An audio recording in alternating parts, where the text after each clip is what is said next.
Three developers on Far Cry 6 did a big AMA over on the Far Cry subreddit yesterday, and there's just a lot of great info. Confirmation on things like the wingsuit, stealth animations, hunting, narrative choices, and more. There's a ton to go through, so we're gonna look at these one by one. But before we do, make sure you're subbed to the channel for more Far Cry 6 details. We still have 10 days before Ubisoft Forward, so yeah, I expect there will be more to cover before then, and you don't want to miss it.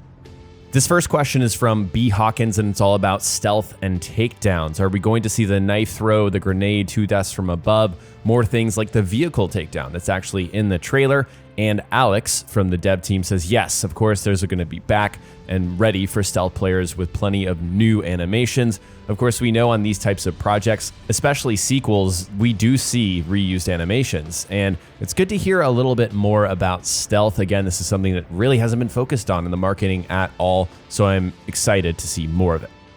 PvP Frozen asks, will there be multiple choice options or even secret endings? And of course, we get a non-answer here because, obviously they're not going to spoil that. But I just wanted to note this one because, yeah, Far Cry, the last few games have had narrative choices. You have one option or another, and then you even have secret endings. Like you can end Far Cry 5 within the first 10 minutes of even starting the game if you choose a particular option. So I would absolutely expect stuff like this in Far Cry 6.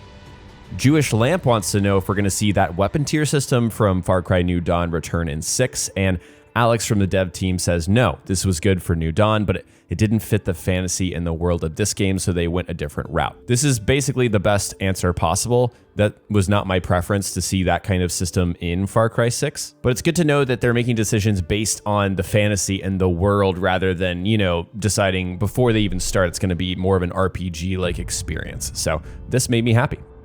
Cheesy Sock 5 asked about the ending of Far Cry 5 and whether that affects the world of Yara and Far Cry 6. And essentially they said that this game has its own story and world. There are some loose connections, but they wanted to focus on Yara, the revolution, present day, Dani, the Libertad fighting Antón's regime. So while this is the next game in the series, don't expect it to answer questions that might have been left dangling by 5 or New Dawn. Danny on PC asks, I think that's a YouTuber, I'm pretty sure. He asks if there's going to be a map editor in this game. It was one of my favorite things, he says. And then Alex says, no, the arcade will not return. Removing this mode was difficult, but it allowed them to focus more on the main campaign and, the revolution. I know a lot of people are going to miss this, but personally, this is fine for me. I didn't use the arcade mode really at all in Far Cry 5. I tried it once and kind of just put it down, but it's good to know that they recognize, if you cut one thing out, that means you can focus more resources on the main game, which I think is more important. Augusto asks if the wingsuit is in the game and also asks if the grappling hook is back. And yes, they are both back. Later on in the AMA, Zenith asked the same question and we got a same answer, I guess you could say. It's one way to get around Yara, but it won't be handed to you on a plate, which is interesting. So I feel like you usually don't just get handed stuff like this, at least in my recent knowledge. In Far Cry 3, it took a while to get the wingsuit. So we'll have to see how they approach unlocking this. It is one of the best ways to get around the world. So it would be fun to kind of earn it, but then be able to use it for the bulk of the experience. If you're lucky enough to have a PS5 out there, Says the Gamer Word asks if there's plans to use adaptive triggers and haptics for this game. And Alex says yes, we can't say anything more, but there should be some satisfying stuff there for PS5 owners. I'm lucky enough to have one, so just hearing that makes me so excited and kind of seals the deal. I think I'm going to grab this on my PlayStation 5. It's a game changer, at least for me. I know it feels gimmicky, but once you experience it, yeah, it's just awesome. It's Pats asks about co-op, if there's any improvements or additions made from previous games. Will it have a tether system? How many players is it? So we learned from Alex, it's fully playable in co-op for 2 players, and it does have the tether system from 5 and New Dawn, and they've made it more fun to play with friends, and they'll have more to share soon, so I assume that means we'll see some kind of segment at Ubisoft Forward. If you're unfamiliar, the tether system makes it to where you have to be within a certain proximity of the other player in your game. So it's not like a Ghost Recon Wildlands situation where you've got a huge map and you can be on completely opposite ends or anything like that. A little bit of a bummer depending on what you were looking for, but for me personally, this isn't a deal breaker or anything like that. Tatsmato asked about human companions, similar to the guns for hire in Far Cry 5. And we actually learned that there won't be any human companions in Far Cry 6. Ben says they focused on companions being animals. It doesn't mean you'll always be fighting alone. Ben is referencing other characters, so I'm sure we'll be in shootouts where there's allies there, but yeah, we can't just call them in anymore. And then there was the same question further down asking if Juan was, a companion we could call guns for hire. And Alex says there are none. You might be surprised though with backup from time to time, which yeah, sounds cool. Based on the situation, we might have some troopers helping us.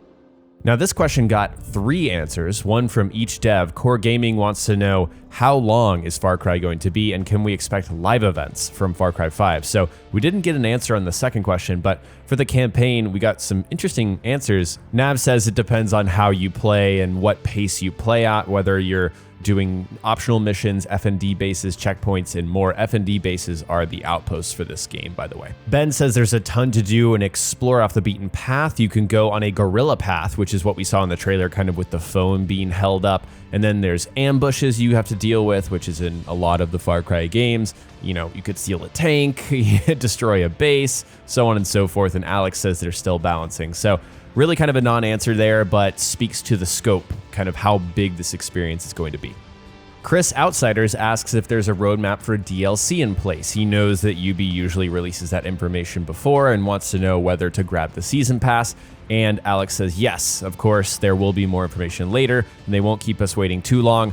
That's a little hint, at least to me, that yeah, that's going to be something they talk more about, probably during Ubisoft Forward, maybe hint at DLC. But yeah, I mean, for like Valhalla, I believe that they announced the season pass, but they didn't actually go in depth with a trailer until closer to launch. So I wouldn't expect to see like a trailer or anything like that at Ubisoft Forward. Benson wants to know if the jetpack will allow them to double jump or help in traversal in any way. And we hear that the Fuego backpack lets you pull off some crazy stunts. It's not a double jump, it's just more of a burst that does let you traverse the world differently. And then it's also used as a weapon, at least behind fire. And yeah, obviously that's dangerous for your enemies. Mahogany asks about wildlife and asks for a comparison to another game. We don't get one, but they do say that it's been an important part of Far Cry from the beginning, and wildlife can be hunted or used in different trading to get what you want in Far Cry 6. We, of course, expect hunting. It's just a staple of the series. That's going to return, and I also expect it to be used in some crafting like it always has been, but used for trading. That's interesting. I'm excited to see what that is. Far Cry Fan wants to know if the game will run smoothly on last-gen consoles. Ben says the team's putting a ton of effort to make sure it runs smoothly on last-gen. That's something we just have to take their word on, right? We can't confirm that in any way right now. Valhalla is a little rough on last-gen last time I checked, and it's been a while. Maybe after 6 months of patching, it's gotten a lot better, but yeah, it was a little bit rough. I really do hope they focus on that because the next-gen console situation is tough right now. It's hard to find one. Probably the best question of the bunch, Civboy asks how the story structure will differ compared to 3, 4, and 5. 5 was centered around the resistance meter, while 3 and 4 were more linear. How will Far Cry 6 be? We get answers from all 3 devs. Ben says you have a lot of choice when it comes to experiencing the story. The world is full of interesting characters. Who you speak to and what order is up to you. So that's interesting. We'll all have different kind of experiences in the order there. Nab says you can approach it how you want no matter where you are. You get the freedom to explore at your own pace, but they also want to ensure new ways that players will experience the larger narrative, including cutscenes where you're not there. There will just be scenes between Antón and Diego, probably like that cinematic trailer we saw a year ago, where you see their perspective of the revolution. And then Alex says it's not quite the same. Different places, different people, different orders, more places to conquer, so on and so forth. It's close, but it's different at the same time. If I had to put my money on it, I'd say it's probably really similar to Far Cry 5, where you could kind of focus on a particular part of the world and a particular sort of pursuit, but then there's always kind of a central driver there with the resistance system.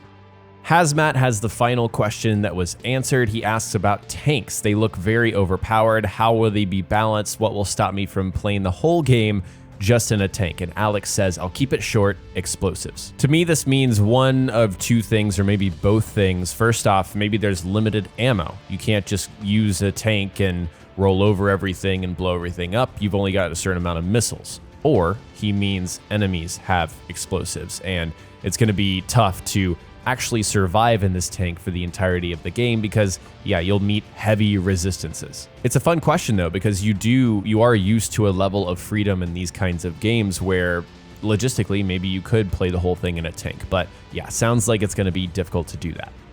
That is it for the AMA, guys. These are always great sources of information, so I hope you learned something new in this video.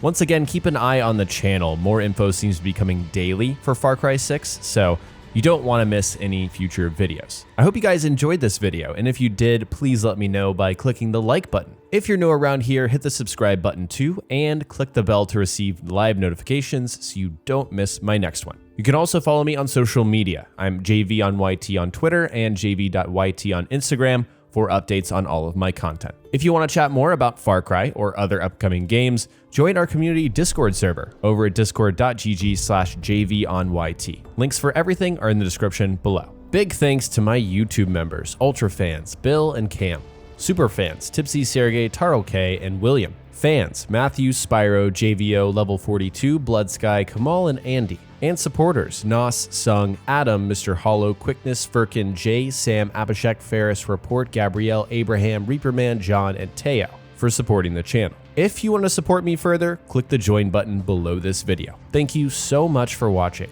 and I'll talk to you next time.